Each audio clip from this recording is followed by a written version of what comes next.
Hey, what's up guys, T3J Gaming here, and we're back with another Cyberpunk 2077 video. Before we get started, I'd like to ask you drop a like on the video if you enjoy it, comment down below your thoughts, and subscribe for more daily content.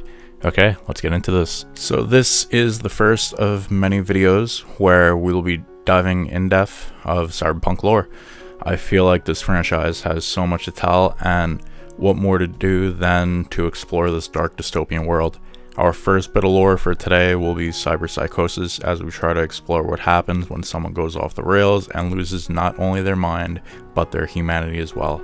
So sit back and enjoy the lore on Cyberpsychosis. To get started, we'll be reading a shard from in-game called The Truth About Cyberpsychosis. I've had enough of the senseless shootings that claim hundreds of innocents every day. I'm sick of the satire on empty, dead-end implant restriction dialogue. I'm tired of ignoring the cyberpsychosis problem. In American society today, there are still a lot of common myths and misconceptions about the so-called technology-related personality disorders.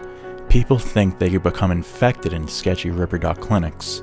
Scientists allegedly disagree about the causes of the disease, or even about whether it exists at all. Maybe their tune would change if a cyber psycho turned their lab into a slaughterhouse. But even then, I doubt it.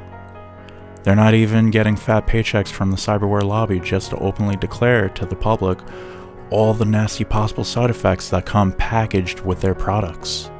I've conducted my own research on cyberpsychosis. With supreme confidence, I can confirm this illness is, indeed, a byproduct of the modern lifestyle and the obsessive emphasis placed on incorporating modern tech into our lives. Although cybernetic implants can directly affect our brain chemistry, they still serve only as a catalyst for the onset of the disease. Our world is subject to extensive dehumanization. We surround ourselves with increasingly more automated machines and artificial intelligences. Our loved ones replace their nature-given eyes, lips, and faces with masks of metal. Some of us begin to lose sight of what is human. We slip into feelings of total alienation and deep-rooted panic. We lose the ability to distinguish between what is real and what is only artificial, digital, synthetic. Such people begin to isolate themselves, lose their empathy for others, and undergo dramatic mood swings that exhibit sadistic tendencies. The most frightening component to all of this, however, is that most will never be diagnosed. Not all cyberpsychos are known war veterans or former mercenaries equipped with Sandevistan reflex tech. Not all will go out in a blaze of gunfire with max tech. Many cyberpsychos in our world possess only a single implant, a knee, a liver.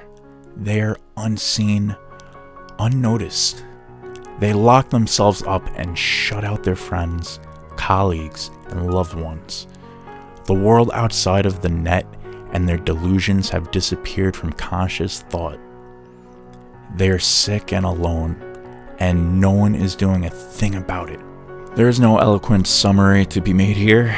Let the value of this manifesto be measured by the fact that I was expelled from the Zetatech Cybernetics research team for having written it. As you can see from this manifesto, not all cyberpsychos are chromed out. Although there's cyberpsychos that are chromed up to the point where they're no longer considered human, there are some that just have a single implant for a body part that they need, and their body just can't handle it, so they lose their mind and their humanity.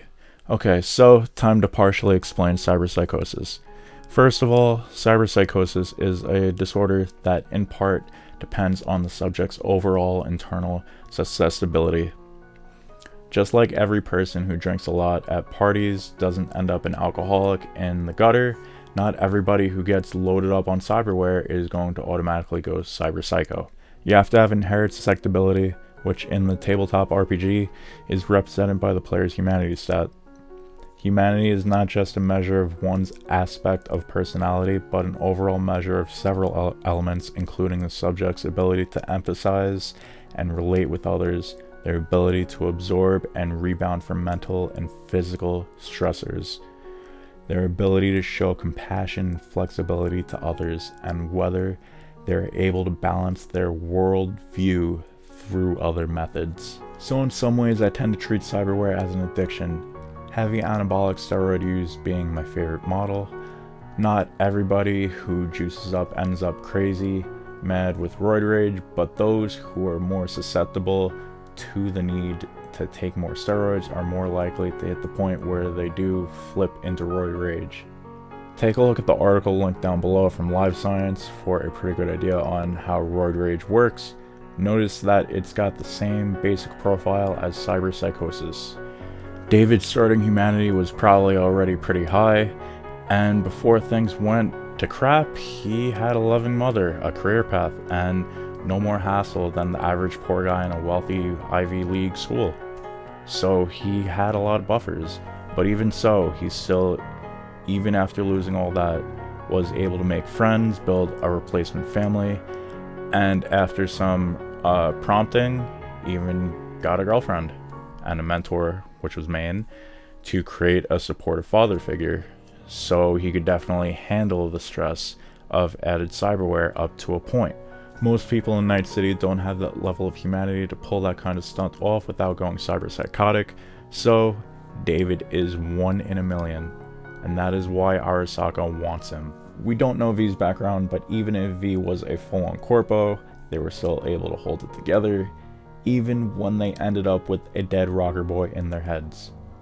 Yeah, tell me about it. Johnny Silverhand's been in my head for the last 3 decades.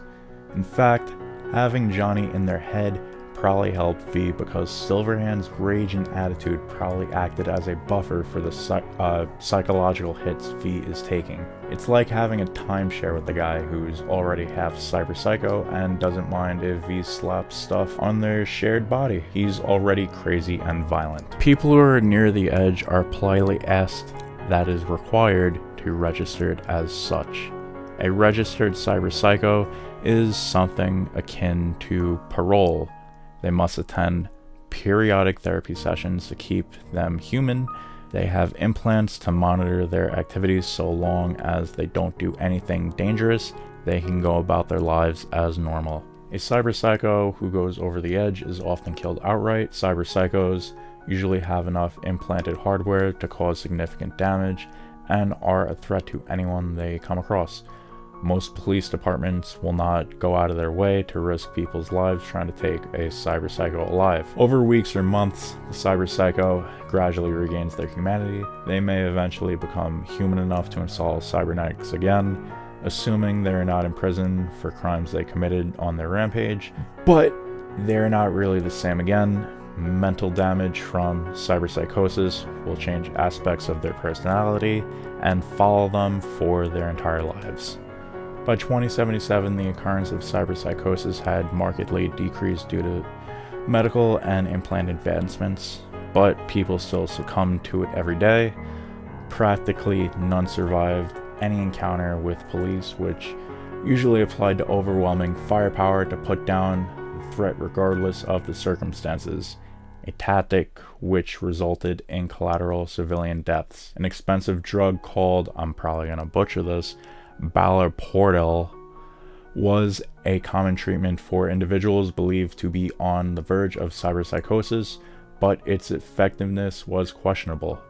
Standard practice for corporations who learned one of their own was becoming cyberpsychotic was have them isolate themselves away from the public and wait for corporate medical team to sedate them and transport them to a therapeutic retreat.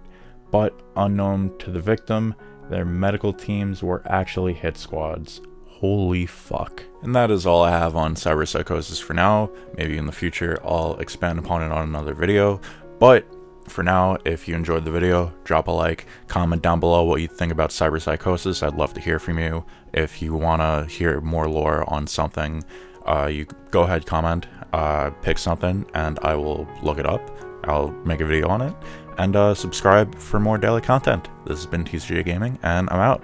Peace.